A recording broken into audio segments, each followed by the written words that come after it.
My wife announced, "I'm moving out tonight, don't call me again." I said, "Fine." Then I canceled her credit cards and filed for divorce. Few days later, she was screaming at my door. Hey everyone! Before we jump into today's video, I need your help. We've noticed the channel is losing some traction, and subscribing is one of the best ways you can support us. It's quick, free, and it helps us keep bringing you awesome content. Your support means the world. Let's keep this channel growing together. Thanks so much. Now let's start the video. Sup Reddit. I never thought I'd be posting here, but I figured some of you might learn something from my experience, so here goes. First, about me. I, 35 male, started as a helper on construction sites at 22 making shit money, but grinding 80-hour weeks. Not because I'm some kind of workaholic, I just wanted more than what I came from. My dad bailed when I was 4, so it was just me and mom in a one-bedroom apartment where the heat worked half the time. Watched her stretch every dollar until it screamed.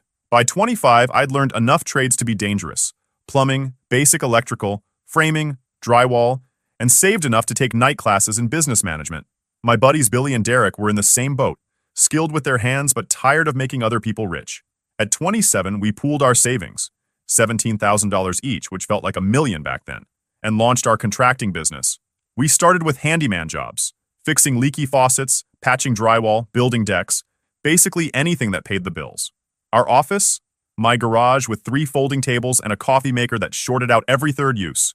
We lived on microwaved food, worked 16-hour days, and hustled like our lives depended on it. Because they did. No safety net, no rich parents to bail us out. Just 3 guys with calloused hands and big dreams. Our first real break came 8 months in, when we underbid a kitchen job for a lawyer named Jack. Harvard Law, sharp as hell but chill. He liked our work but said, "Your contracts suck. 1 lawsuit and you're toast." I offered a bathroom reno for legal help. He passed on the remodel, but offered to fix our paperwork for a fair rate. That kicked off both a solid friendship and the legal groundwork that would later save my ass. By year 2, Jack had helped us incorporate properly, set up liability protections, and create contracts that didn't leave us exposed. When he recommended us to a mid-sized property developer who needed reliable contractors, things finally started clicking. Fast forward 5 years.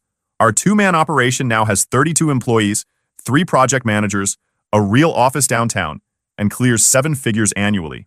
I grew up watching mom get taken advantage of by losers who'd move in, live off her, then bounce when she couldn't support their lazy asses anymore. That shit stays with you. Made me super aware of people using others for money. Enter Susan, 32 female. Met her at a charity fundraiser 7 years ago when my company was still struggling. She was working PR for a tech startup, all confident energy and perfect hair.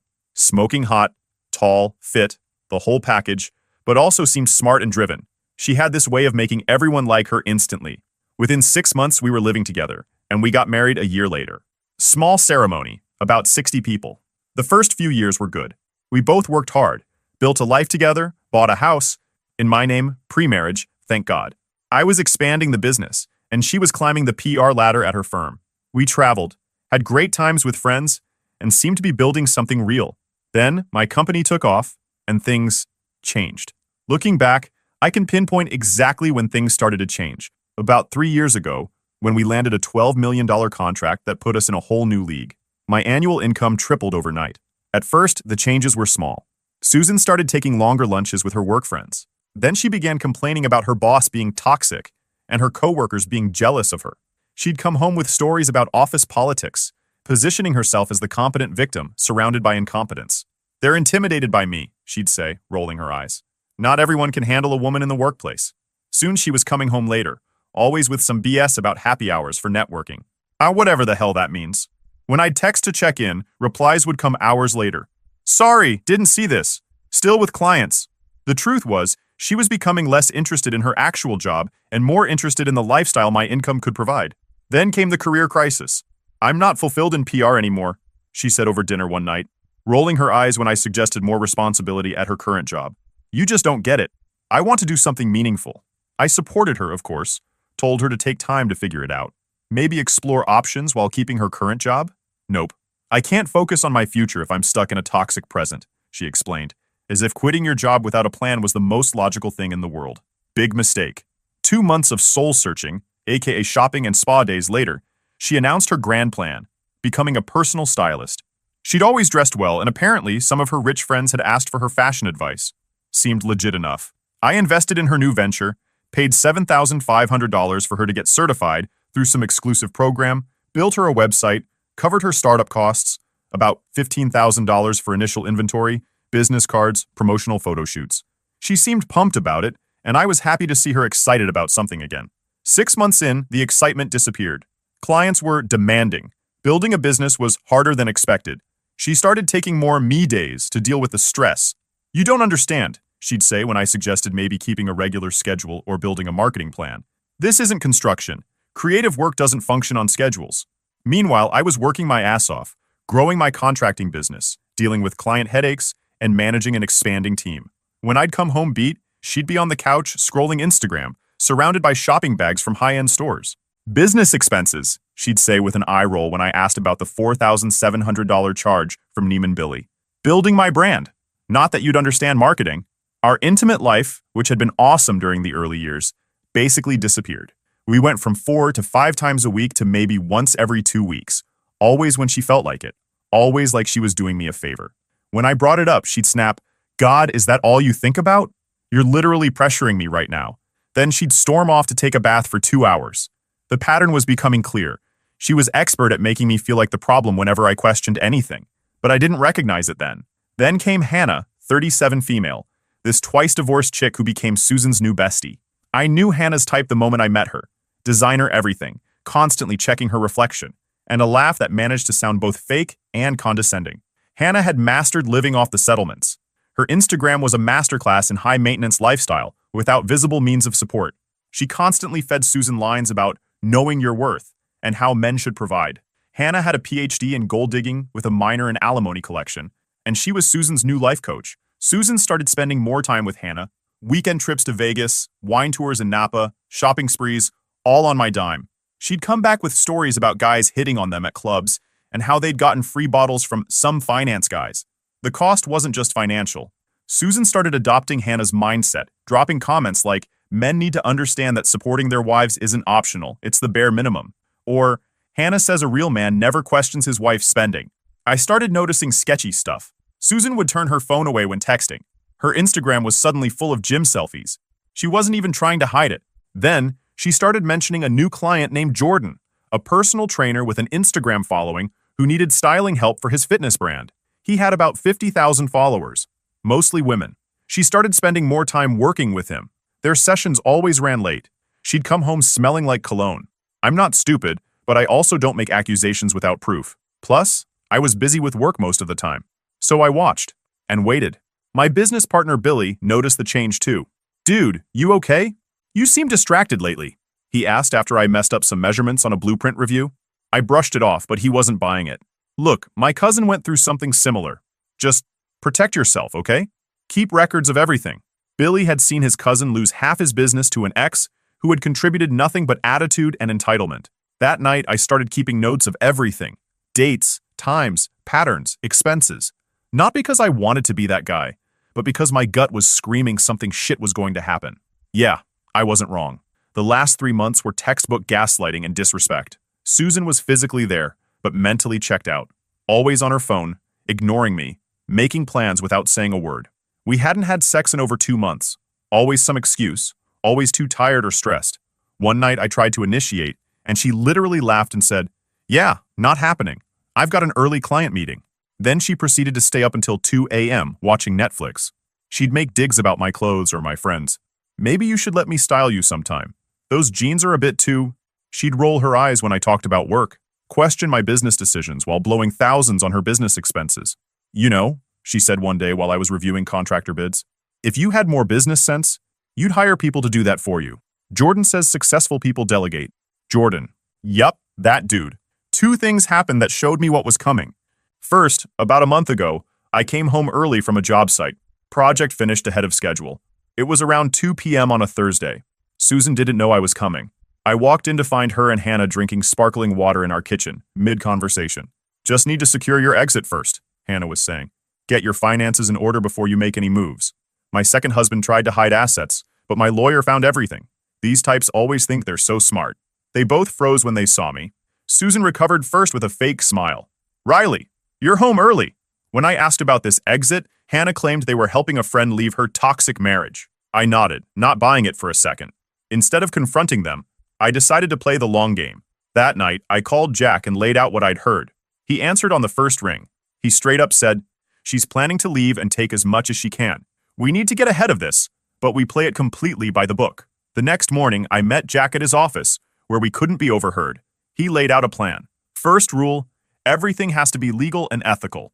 Second rule, document constructive abandonment, not just physical leaving. That means tracking a pattern of behavior, showing she's checking out of the marriage emotionally, financially, and physically. Third, protect premarital assets with proper documentation. For the next 3 weeks, I executed Jack's advice while acting completely normal around Susan. We documented the business's value with meticulous records showing how my premarital investments and 60-hour work weeks created its growth. Jack had our accountant prepare a full valuation report with growth charts dating back to pre-marriage. I installed security cameras in common areas only, legally compliant per Jack, and backed all footage to a secure cloud account. I built a spreadsheet tracking her pattern of constructive abandonment, missed events, nights away, intimacy refusals, and signs she checked out of the marriage. Jack advised me to leave all finances untouched until after filing. Don't give her ammunition by cutting off funds pre-filing, he warned. Courts hate financial coercion. Wait until you've filed properly. I legally recorded conversations in shared spaces, kitchen, living room, when I was present, one-party consent. I cataloged all financial records, especially her excessive spending. Found over $7,000 in gifts purchased for Jay over 3 months. Weekend getaways labeled as business development. Created a detailed inventory of all valuables in the house, with receipts and documentation of what was purchased before marriage versus after. Then the second thing. Susan's phone buzzed on the counter while she was in the shower. Normally, I'd never check her phone, but the preview caught my eye. Jordan, can't wait for next week when we don't have to hide anymore. I took a quick screenshot with my phone. Evidence secured. But I still didn't confront her. I needed her to make the first move. Abandonment would strengthen my case massively. That Monday started like any other day. I went to work early, had a good day, picked up some prime ribeyes on the way home. Susan had been distant all weekend, constantly texting and taking calls in another room, but I acted normal. If something was coming, I wanted to see her play her hand. I was at the grill when she walked in, fresh from another business lunch with Hannah that had stretched to 6 hours, according to her Instagram stories of them drinking champagne at some fancy rooftop bar. She was scrolling through her phone, barely looking at me, when she dropped the bomb. "I'm moving out tonight. I need space." Just like that. Casual as ordering coffee. I stopped flipping the steaks and looked at her, feeling weirdly calm.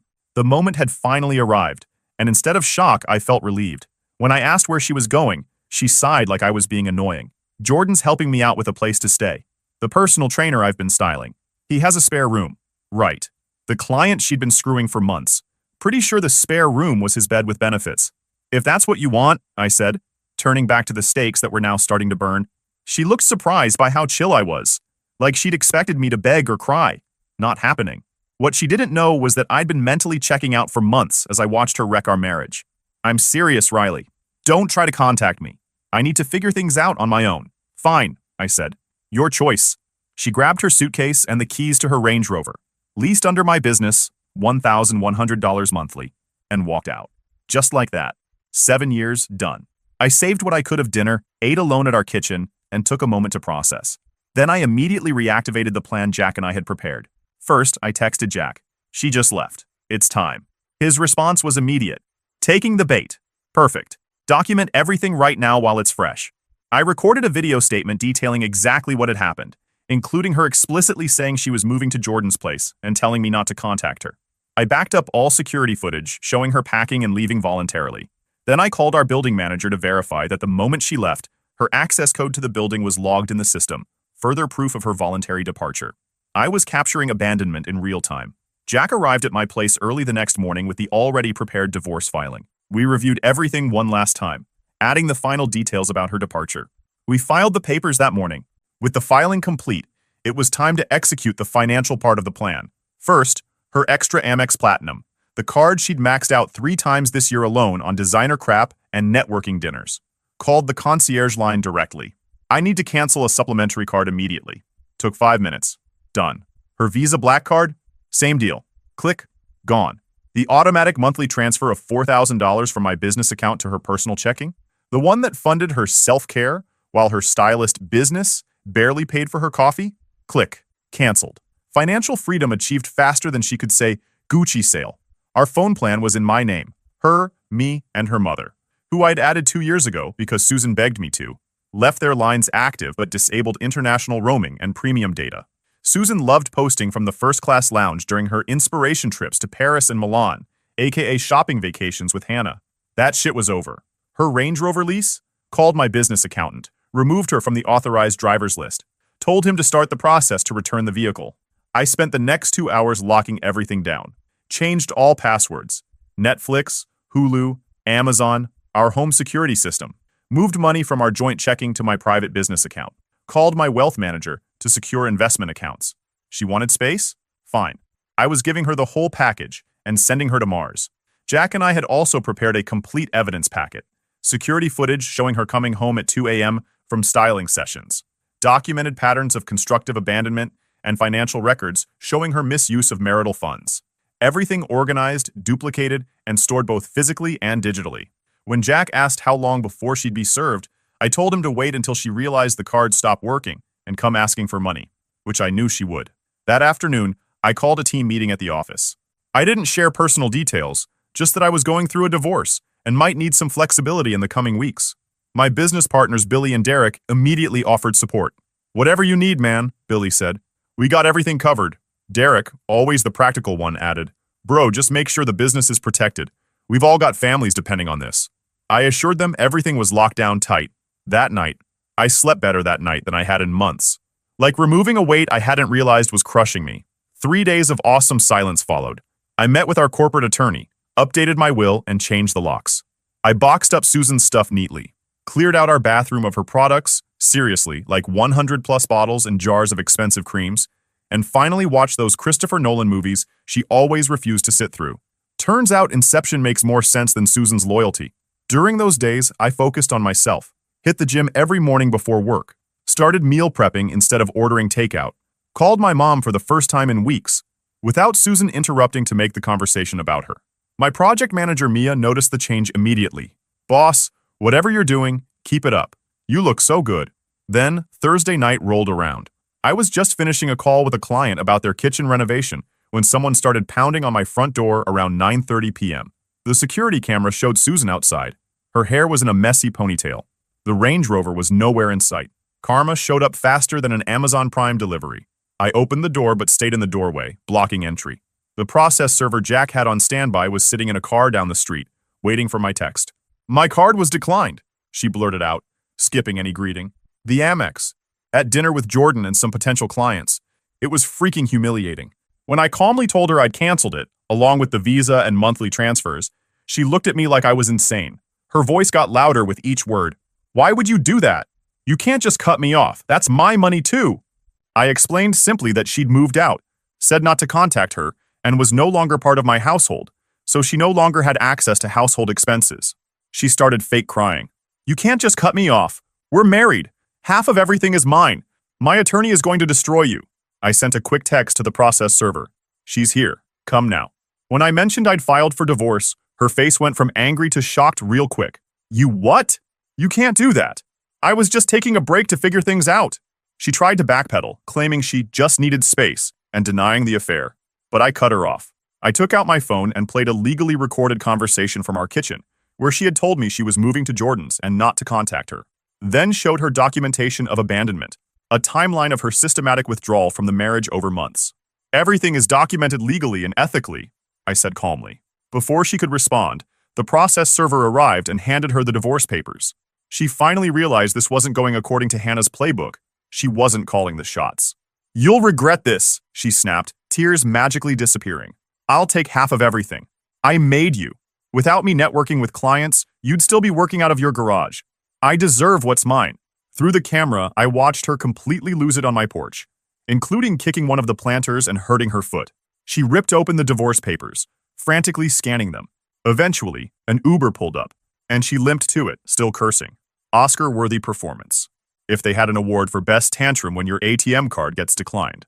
I poured myself a drink and texted Jack. Papers served. Meltdown complete. His response, perfect. Now we wait for the counterattack. He wasn't wrong. The next week was when the real circus began. First came the calls to my office. My project manager Mia fielded 6 calls on Monday alone from Susan, demanding to speak to me about an urgent financial matter, and later claiming there was a family emergency. Boss, your wife keeps calling, Mia said, looking uncomfortable. She said something about her mother being in the hospital, but when I offered to take a message, she hung up. I thanked Mia and told her to block Susan's number from the office line. She's not my wife anymore and her mother is fine. Then the flying monkeys showed up. Mutual friends started texting with lines like, Susan's in a bad place and cold move filing so fast. I gave them all the same quick response about Susan leaving our marriage to live with another man, and most backed off. Our friend group split almost immediately. The real ones, like my buddy Ryan who'd known me since high school, stayed loyal. Dude, I always got weird vibes from her, he admitted over lunch. Too perfect, you know, like she was playing a role. Others took Susan's side, including couples we'd vacationed with. One guy, Trevor, had the nerve to lecture me about working on the marriage. Ironic coming from someone who'd cheated on his girlfriend twice that I knew of. Then came the social media campaign. Susan updated her Instagram bio to healing from trauma and started posting quotes about financial abuse and controlling men. Real subtle. Nothing says I'm healing like trashing your ex online while shacking up with your personal trainer. She even had the audacity to start a GoFundMe titled Escaping Financial Abuse with a goal of $50,000. It raised $237 before being taken down after Jack sent a cease and desist letter with evidence of her voluntary departure and spending habits. The boss level arrived in the form of Hannah, Susan's bestie and divorce coach. Tuesday night she called from a blocked number, screeching, "What the actual heck do you think you're doing? Filing for divorce without even talking to Susan? Cutting her off financially? She built that business with you.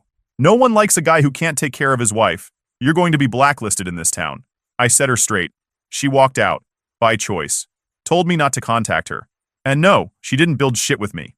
She dressed rich housewives while I built a construction business.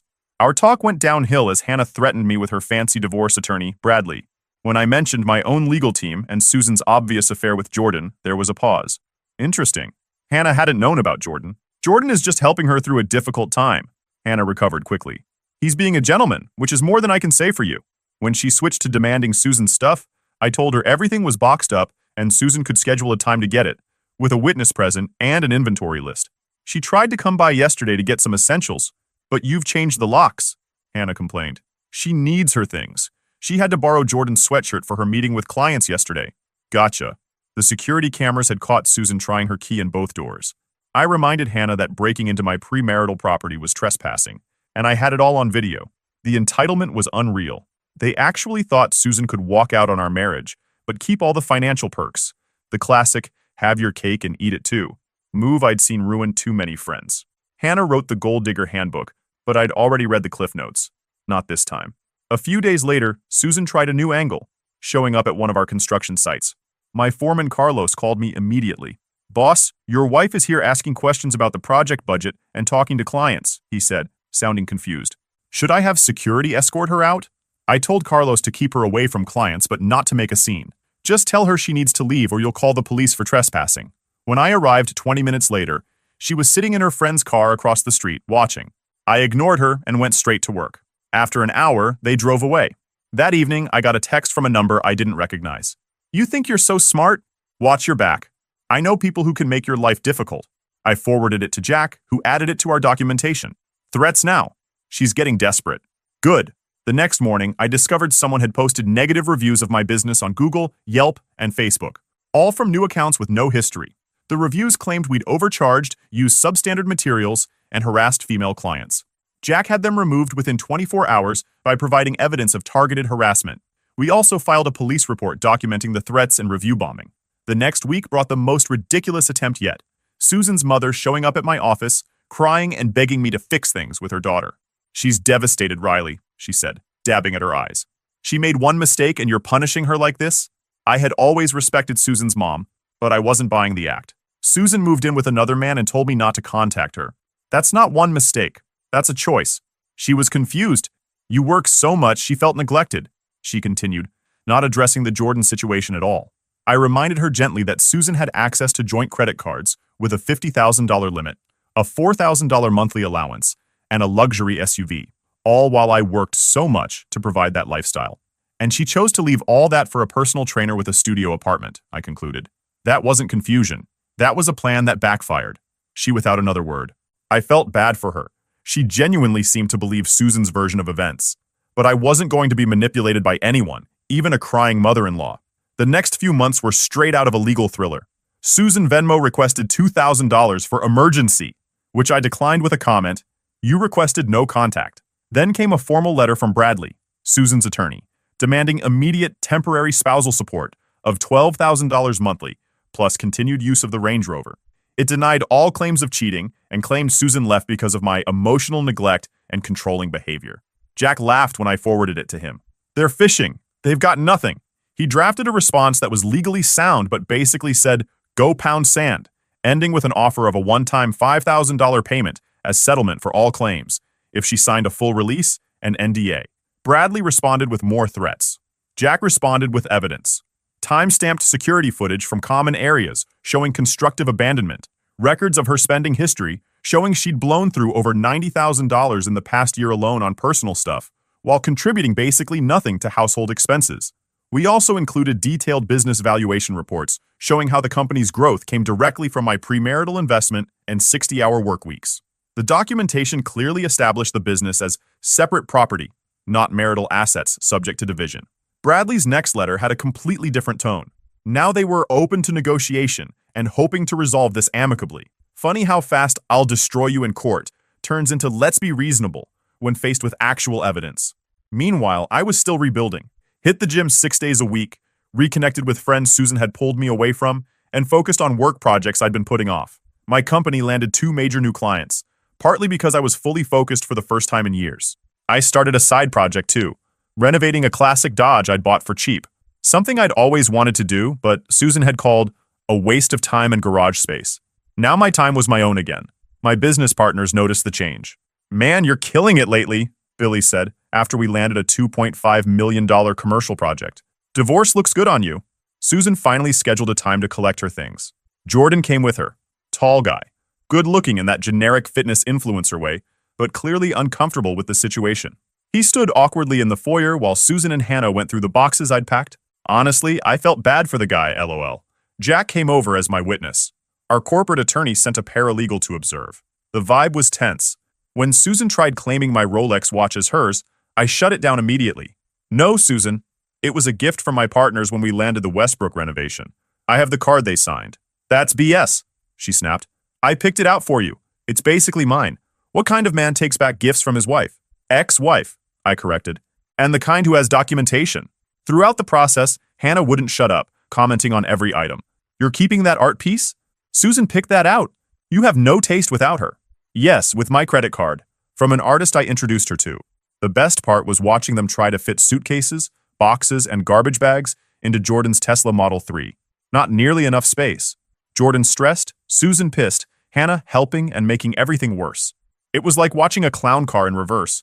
But instead of clowns coming out, it was the consequences of Susan's actions going in. "The Range Rover would have been useful today," I said as they struggled. Susan gave me a death glare. Eventually, they had to call an Uber XL for the overflow. As they finally pulled away, Jack turned to me. "You dodged a bullet, my friend." "No doubt about it." Fast forward 6 months. The court date finally arrived.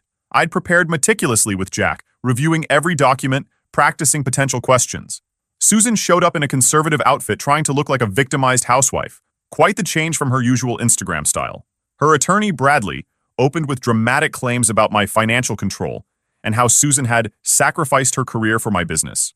He demanded half the business value, the house, and ongoing support. Then Jack presented our case.